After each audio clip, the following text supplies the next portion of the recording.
Guys, আমি এখন আসলাম সবজি বাগানে। তো চাইতেছি কটা লাফা ছিড়বো, এই যে লাফা ছিড়তেছি। তো আরো আপনাদেরকেও দেখাচ্ছি যে আমি নতুন একটা সিস্টেম চালু করছি। সেটা হলো পরের চাকরি বাদ দিছি, এখন নিজের চাকরি নিজে করতেছি।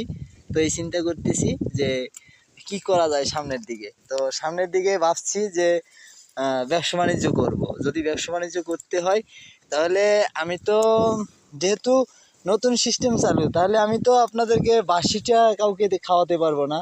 তাই চিন্তা করছি যে আমি গাছ থেকে ডাইরেক্ট ছিঁড়ে নেব, ছিঁড়ে নিয়ে একবারে তাজা তাজা, যেরকম সহজে গ্রামে গ্রামে যেগুলো পাওয়া যায়, ঠিক একটু খুঁজে নিতে হয় সেগুলা। কিন্তু আমি চাচ্ছি যে একেবারে তাজা তাজা আপনাদেরকে খাওয়াবো আর ব্যবসাটা চালু করব।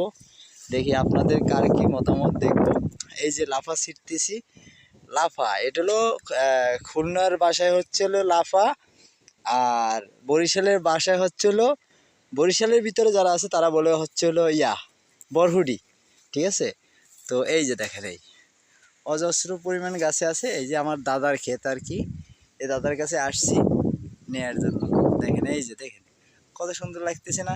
এরকম যদি আমার হৌর বাড়ি যদি হইতো না, শাল আর হৌরের লয়ে লয়ে নদীতে ঝাঁপ দিতাম। এই যে গিয়ে দেখছেন, এই গেরের ভিতরে ঝাঁপ দিতাম। আরে এই যে আমার দাদা, দাদার এটা দেখবেন না সবাই, এই যে দাদা, যেই দাদা মাছ মারতে যাইয়া ঠিক ফেল মারছিল।